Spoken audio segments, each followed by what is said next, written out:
안녕하세요 여러분, 케이크북팀 성우 하람입니다. 앞으로는 저 하람이 케이크북 채널에서 중간중간 웹소설을 추천해드릴 겁니다. 물론 이 중에서 케이크북이 직접 더빙하게 될 소설도 있을 거고, 요즘 유행하는 소설은 무엇이 있는지 함께 알아보려고 합니다.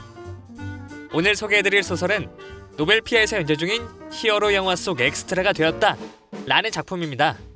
이 작품은 노벨피아에서 최근에 진행되었던 웹소설 공모전 출품 작품인데요, 마블이나 DC 같은 히어로 영화들이 마구마구 쏟아져 나오는 현대에서 호불호 갈리지 않고 어느 정도 재밌게 볼 수 있을 만한 소설이라고 생각해서 가져와 봤습니다.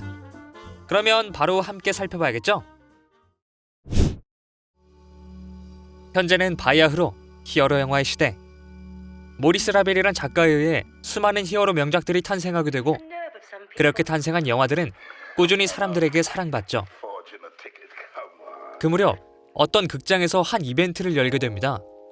바로 모리스 라벨의 영화를 일주일 동안 140시간 가까이 상영하는 것이었죠. 이 일주일간 모든 영화를 다 봤을 시엔 그 사람에게 모종의 상품을 드린다고 하는 황당한 이벤트였습니다. 물론 사람들은 그런 이벤트를 연 극장을 욕했고, 그걸 누가 할 수 있겠냐며 상품을 주고 싶지 않은 거냐며 소리를 냈습니다. 그러나 사람들은 모리스 라벨의 옛날 영화들을 다시 볼 수 있다는 것에 의의를 두자며 간간히 영화를 보러 왔죠. 아무도 이 이벤트를 신경 쓰지 않고 있던 그때 한 남자가 나타납니다. 이 남자는 누구보다도 히어로의 진심인 남자. 일주일간 140시간가량을 밥 먹는 시간, 자는 시간, 볼일 보는 시간까지 최소화하며 모든 영화를 시청하는 것에 성공하죠. 다른 사람이 보기에는 정말 팬이구나 싶겠지만, 굳이 저렇게까지 해야 하나 라고 생각하게 만들 만한 사람이었습니다.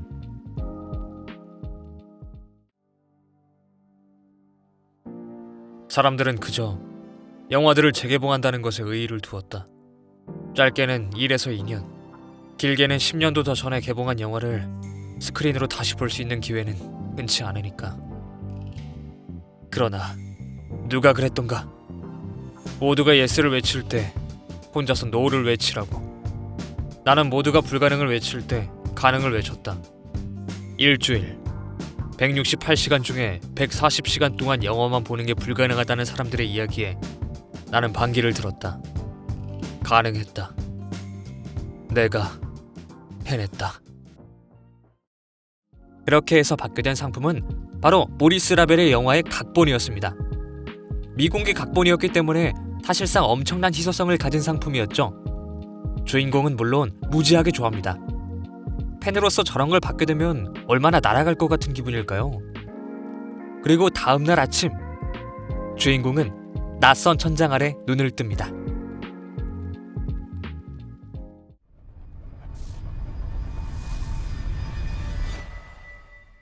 그 다음날 잠에서 깨어난 내 눈에 낯선 천장이 비쳤다.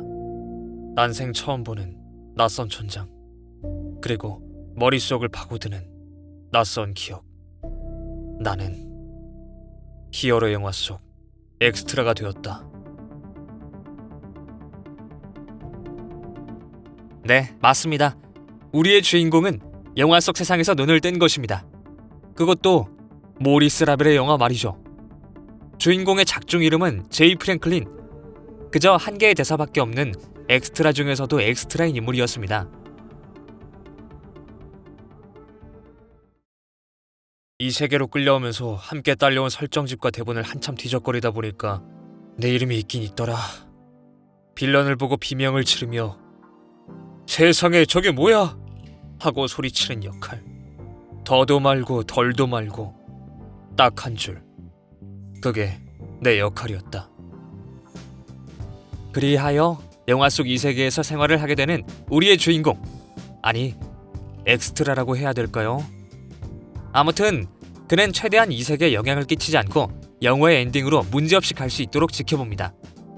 의도치 않게 모리스 라벨 세계관 최강자에 가까운 언브레이커블이라는 히어로이자 한 가족의 가정인 마이클과 친해지지만 그저 자주 들리는 골동품 가게의 주인으로서 친분을 쌓을 뿐입니다.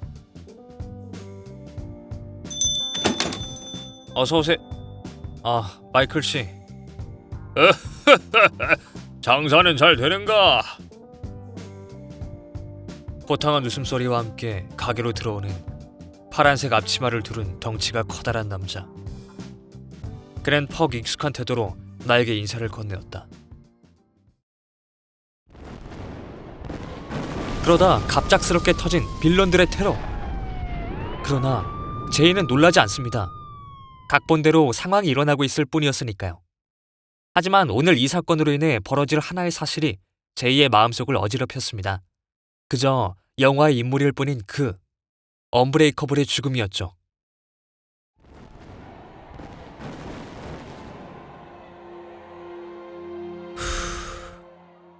가게 밖으로 나온 나는 저 멀리 시내가 있는 방향을 바라보며 담배를 입에 물었다.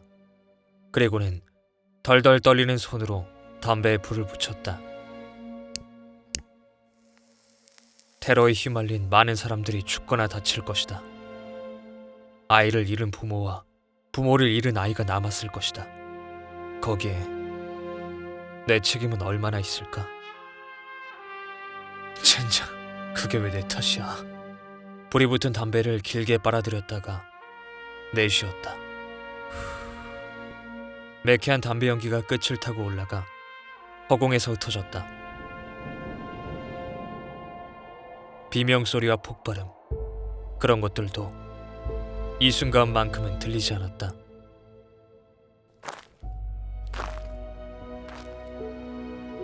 그렇게 눈을 감고 가만히 연기에 취해 있던 그때 뒤쪽에서 익숙한 목소리가 들려왔다. 나도 담배 한 대 주겠나? 담배 끊으셨다면서요? 그랬었지. 엘리가 싫어할 거예요. 그럼 들키면 안 되겠구먼.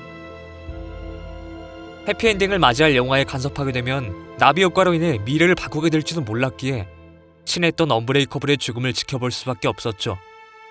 모리스 라벨의 영화를 전부 봐왔던 그에게 있어서 마이클의 죽음은 이 세계관에 있어서 굉장한 사건이었고, 만약 자신이 그걸 막는다면 그로 인해 벌어질 많은 변화들을 두려워했거든요. 그렇게 제이는 마이클이 죽는 걸 지켜볼 수밖에 없었습니다.